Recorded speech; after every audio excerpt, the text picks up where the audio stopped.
Saudaraku, jujur saja, pernahkah hati kita terasa panas, sesak, dan tiba-tiba kebahagiaan yang baru saja kita rasakan menguap begitu saja, hanya karena sehelai unggahan di layar ponsel? Kita melihat sahabat lama yang tiba-tiba pamer kenaikan jabatan, atau tetangga yang baru membeli mobil impian kita, atau mungkin kerabat yang sedang liburan mewah di tempat yang selalu kita idam-idamkan. Dalam sekejap, nikmat yang kita genggam terasa kecil dan hina, seolah-olah hidup kita ini hanyalah ampas dibandingkan dengan rezeki melimpah milik orang lain. Kita mulai bertanya pada diri sendiri, "Ya Allah, mengapa Engkau seolah menahan nikmat-Mu dariku, padahal aku sudah berusaha keras?" Jika perasaan ini sering hinggap, berhati-hatilah, karena tanpa sadar, kita sedang meracuni hati sendiri dengan penyakit paling mematikan bagi seorang mukmin, membandingkan takdir kita dengan takdir milik hamba Allah yang lain. Padahal, Allah sudah menyediakan porsi terbaik bagi setiap jiwa. Assalamualaikum warahmatullahi wabarakatuh, sahabat beriman yang dirahmati Allah.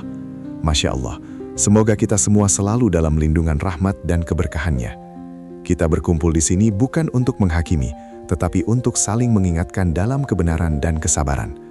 Topik ini sangat penting, apalagi di era digital di mana perbandingan menjadi santapan sehari-hari. Penyakit hati yang bernama hasad, iri dengki, itu muncul perlahan, dimulai dari sekedar melihat, lalu berlanjut membandingkan, dan puncaknya adalah meragukan keadilan Allah Subhanahu wa Ta'ala. Kita lupa bahwa setiap jiwa yang diciptakan Allah punya kode unik layaknya sidik jari. Takdir kita dirajut khusus, berbeda dengan takdir siapapun di dunia ini, dan mustahil untuk dipertukarkan. Oleh karena itu, membandingkan diri adalah bentuk kezoliman nyata terhadap nikmat yang sudah Allah titipkan khusus pada kita. Ketahuilah, membandingkan kehidupan kita dengan orang lain adalah upaya sia-sia yang hanya akan mencuri ketenangan hati. Mengapa? Karena apa yang kita lihat di luar sana, apalagi di media sosial, hanyalah highlight reel atau cuplikan terbaik yang telah disunting sedemikian rupa. Kita melihat hasil akhir, namun kita tidak pernah menyaksikan proses pahit, air mata, doa panjang di sepertiga malam, dan pengorbanan yang harus mereka lalui untuk mencapai titik itu. Seringkali, apa yang kita irihi adalah panggung depan yang megah. Sementara kita luput bahwa di belakang panggung itu, mungkin ada ujian yang jauh lebih besar dan berat yang sedang mereka pikul. Ujian yang mungkin kita tidak akan sanggup memikulnya. Kita harus menyadari bahwa rezeki itu bukan hanya soal harta atau jabatan. Konsep rezeki dalam Islam jauh lebih luas, mencakup kesehatan yang prima, anak-anak yang solih-solihah, pasangan yang setia, waktu luang yang berkah, bahkan hidayah untuk bisa menunaikan sholat subuh tepat waktu. Semua itu adalah rezeki yang tak ternilai harganya. Ketika kita terlalu fokus pada rezeki materi orang lain, kita menjadi buta terhadap rezeki non-materi yang sudah melimpah ruah dalam hidup kita. Ini ibarat kita fokus pada satu lubang kecil di perahu, sementara kita lupa bahwa perahu kita yang lain sudah dipenuhi dengan emas dan permata dari karunia ilahi. Seringkali, godaan terbesar muncul saat kita melihat seseorang yang secara kasat mata terlihat jauh dari ketaatan, namun rezeki materinya seolah tak pernah putus. Disinilah iman kita diuji. Kita mungkin berpikir, mengapa ya Allah, dia yang jarang sholat malah terlihat lebih makmur? Saudaraku, ingatlah bahwa kekayaan duniawi bisa jadi adalah istidraj, kenikmatan yang diberikan oleh Allah sebagai jebakan, agar mereka semakin lalai dan jauh darinya. Allah Maha Tahu siapa yang pantas mendapatkan kemudahan di dunia, dan siapa yang lebih baik diuji, agar selalu kembali merangkak dalam sujud. Keseimbangan rezeki dunia dan akhirat harus menjadi barometer kita, bukan sekadar saldo di rekening bank. Dalam ajaran Islam, kita diajarkan untuk memiliki sifat qanaah, yaitu merasa cukup dan ridho dengan apa yang telah Allah tetapkan. Qanaah bukanlah sikap malas atau tidak mau berusaha, melainkan sebuah kedewasaan spiritual yang mengakui bahwa Allah adalah sebaik-baiknya perencana, dan bagian yang telah Dia berikan kepada kita adalah yang paling sesuai dengan kebutuhan spiritual kita saat ini. Hati yang qanaah akan selalu damai, sebab ia berhenti berlari mengejar bayangan fatamorgana kebahagiaan yang tidak akan pernah sampai jika ukurannya adalah kehidupan orang lain. Sebaliknya, hati yang terus membandingkan akan selalu merasa miskin, meskipun harta bendanya menumpuk setinggi gunung. Jamaah sekalian, cobalah kita merenung sejenak. Jika kita terus membandingkan diri dengan orang yang lebih dalam hal dunia, maka kita sedang menempatkan diri dalam perlombaan yang tidak akan pernah ada garis akhirnya. Selalu akan ada orang yang lebih kaya, lebih cantik, lebih pintar, atau lebih sukses menurut standar manusia.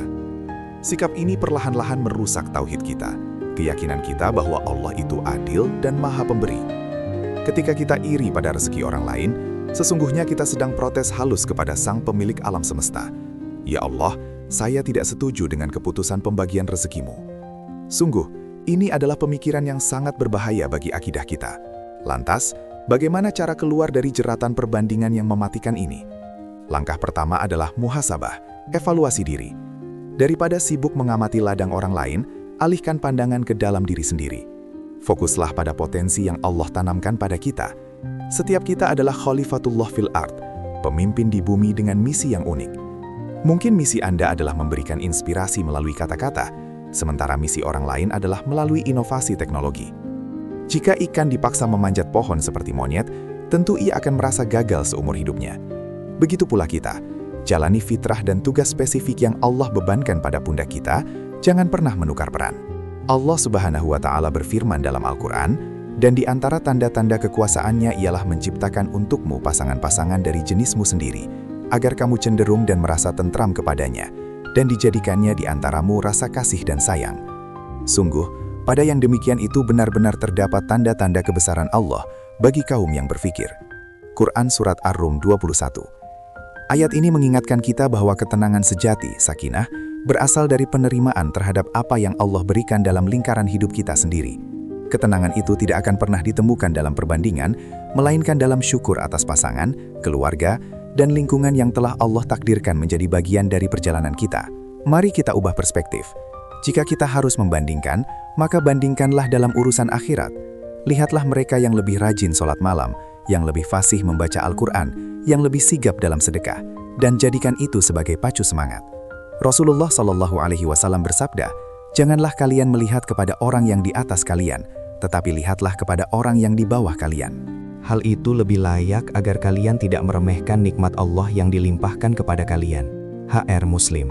Dalam urusan dunia, kita diminta melihat ke bawah agar rasa syukur itu tumbuh subur. Dan dalam urusan akhirat, kita diminta melihat ke atas agar semangat kompetisi meraih surga tetap menyala.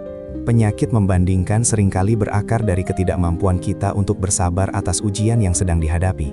Kita melihat orang lain menikmati puncak keberhasilan, lalu kita lupa bahwa kita sedang berada di lembah ujian yang sedang membersihkan dosa-dosa kita. Ingatlah janji Allah, bahwa setiap kesulitan pasti akan dibarengi dengan kemudahan. Inna ma'al usri yusra. Ujian kita hari ini adalah pupuk bagi kesuksesan spiritual di masa depan. Asalkan kita mampu menyikapinya dengan sabar dan husnuzon. Berprasangka baik kepada ketetapan Allah. Jangan pernah biarkan ujian mengubah pandangan kita tentang keadilan dan kasih sayang ilahi. Saudaraku seiman, hilangkan segera kebiasaan buruk membuka media sosial hanya untuk mencari pembanding. Mulai sekarang, gunakan jari kita untuk berinteraksi dengan Al-Quran, membaca kisah para nabi, atau mempelajari ilmu yang bermanfaat. Bukannya untuk menggulir layar melihat capaian orang lain. Setiap menit yang kita habiskan untuk mengagumi hidup orang lain, adalah menit yang hilang dari kesempatan kita memperbaiki kualitas hidup dan ibadah kita sendiri. Ini adalah amanah waktu yang harus dipertanggungjawabkan. Sudah saatnya kita menumbuhkan kecintaan yang mendalam pada takdir kita sendiri, menerima bahwa inilah skenario terbaik dari sutradara agung, Allah Azza wa Jalla. Kita sering lupa bahwa timing atau waktu yang Allah berikan pada setiap orang itu berbeda-beda. Ada yang diberi rizki sukses di usia muda, ada yang harus menanti hingga usia senja baru merasakan hasilnya, ada yang langsung dikaruniai keturunan, ada yang harus menanti puluhan tahun. Semua ini adalah bagian dari kurikulum ilahi yang dirancang untuk membentuk karakter kita. Jika kita terus memaksakan diri mencapai titik yang sama dengan orang lain di waktu yang sama, kita hanya akan berakhir frustrasi dan kelelahan, karena kita berjuang melawan irama takdir yang telah ditetapkan. Percayalah, rizki kita tidak akan tertukar, dan waktu terbaik bagi kita adalah waktu yang telah Allah pilihkan. Langkah praktis selanjutnya adalah perbanyaklah zikir la haula wala quwata illa billah. Tidak ada daya dan kekuatan kecuali dengan pertolongan Allah. Zikir ini adalah pengakuan total atas kelemahan diri dan kekuasaan Allah. Ketika kita merasa cemas karena capaian orang lain atau merasa iri, segera ucapkan zikir ini. Tanamkan dalam hati bahwa segala kemudahan dan keberhasilan adalah murni karunia dari Allah semata. Dengan memperbanyak zikir, hati kita akan semakin tenang, dan kita akan terlepas dari ketergantungan pada standar duniawi, sehingga fokus kita kembali pada keridhaan ilahi. Ingatlah selalu firman Allah dalam Qs Ibrahim ayat 7. Sesungguhnya jika kamu bersyukur, pasti kami akan menambah nikmat kepadamu. Dan jika kamu mengingkari nikmatku, maka sesungguhnya azabku sangat pedih. Syukur adalah kunci utama. Syukur bukan hanya diucapkan, tetapi diresapi dalam hati. Ketika kita bersyukur atas atap yang menaungi, makanan sederhana yang tersedia, dan nafas yang masih berhembus, maka Allah akan melapangkan hati kita, bahkan sebelum Dia melapangkan harta kita. Fokus pada kekurangan orang lain, dan bukan kekurangan kita, akan menghambat pintu-pintu rezeki dan ketenangan. Seringkali, kita membandingkan materi kita dengan materi mereka, tetapi kita lupa membandingkan kualitas ibadah kita dengan kualitas ibadah mereka. Inilah fatal error, kesalahan fatal terbesar. Kita terlalu sibuk menghitung jumlah kekayaan yang dipamerkan, namun kita abai menghitung berapa kali kita menunda sholat, atau berapa lama kita mengabaikan orang tua. Orientasi hidup seorang muslim haruslah berputar pada kebahagiaan abadi di jannah, bukan pada kebahagiaan fana di dunia. Jadikan kebahagiaan orang lain sebagai doa, bukan sebagai sumber iri hati. Bagaimana jika kita menggunakan energi perbandingan itu untuk hal yang lebih produktif? Alih-alih iri, ubahlah menjadi inspirasi.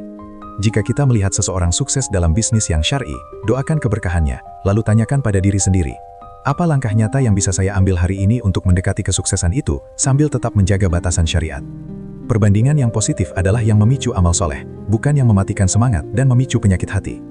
Jadikan capaian orang lain sebagai bukti bahwa rahmat Allah itu luas, dan kita pun berhak mendapatkan sebagian darinya melalui ikhtiar yang jujur. Jangan pernah biarkan setan membisikkan bahwa hidup kita kurang berharga karena tidak sebanding dengan etalase media sosial. Ingatlah bahwa nilai seorang hamba di mata Allah tidak diukur dari seberapa mewahnya rumahnya, seberapa mahal kendaraannya, atau seberapa banyak pengikutnya, tetapi diukur dari takwa dan keikhlasannya dalam beribadah. Seorang pedagang asongan yang jujur dan selalu menjaga sholatnya, nilainya jauh lebih tinggi di hadapan Allah daripada seorang miliarder yang lalai akan kewajibannya. Keindahan sejati ada di dalam hati, bukan di luar penampilan. Oleh karena itu, sahabatku, mari kita akhiri perlombaan yang tak sehat ini. Pilihlah untuk fokus membangun taman di hati kita sendiri. Sirami taman itu dengan air syukur, pupuk dengan ketaatan, dan lindungi dari hama iri dan dengki. Setiap orang memiliki ujiannya masing-masing, dan setiap ujian dirancang sempurna sesuai kemampuan kita. Kita mungkin tidak tahu beban berat apa yang mereka tanggung di balik senyum dan capaian yang kita lihat, sebagaimana orang lain pun tidak tahu betapa kuatnya kita bertahan menghadapi badai hidup kita sendiri. Tutuplah pintu perbandingan duniawi hari ini juga, dan gantikan dengan penerimaan total terhadap Rabbul Alamin. Percayakan bahwa Allah telah merencanakan yang terbaik. Jalani hidup ini dengan santai, namun tetap serius dalam ibadah. Nikmati setiap detik rezeki yang Allah berikan, meskipun itu terlihat kecil di mata dunia. Karena sesungguhnya, berkah itu terletak pada keberkahan, kebaikan, yang ditambahkan, bukan pada kuantitasnya. Fokuslah pada perjalanan pribadi menuju keridhaan Allah. Jemaah sekalian, kita sudah membahas betapa berbahayanya membandingkan takdir kita dengan orang lain. Sekarang mari kita tutup pertemuan ini dengan niat yang kuat untuk selalu berprasangka baik pada Allah, husnudzon, dan memperbanyak syukur. Yakinlah, Allah itu maha adil dan tidak akan menzolimi hambanya sedikit pun. Tugas kita adalah berikhtiar semaksimal mungkin dan sisanya serahkan kepada sang pemilik keputusan. Jangan pernah ragu bahwa rezeki kita yang terbaik sedang disiapkan. Saudaraku, mari kita tanamkan dalam hati bahwa hidup adalah tentang berkompetisi dengan versi diri kita yang kemarin, bukan berkompetisi dengan pencapaian orang lain hari ini. Mulai sekarang, setiap kali godaan perbandingan itu datang, segera ucapkan Masya Allah, Tabarakallah untuk orang lain, lalu segera ucapkan Alhamdulillah untuk diri kita sendiri. Semoga Allah Subhanahu wa Ta'ala menjaga hati kita dari segala penyakit iri dan dengki, dan senantiasa menuntun kita menjadi hamba-hamba yang qanaah dan bersyukur. Jika tausiah ini menyentuh hati sahabat beriman, silahkan bagikan kepada yang lain. Tinggalkan komentar di bawah sebagai bentuk penguatan, dan mari kita saling mendoakan agar kita semua istiqomah di jalannya. Subhanakallahumma wa bihamdika, asyhadu an la ilaha illa anta, astaghfiruka wa atubu ilaik. Wassalamualaikum warahmatullahi wabarakatuh.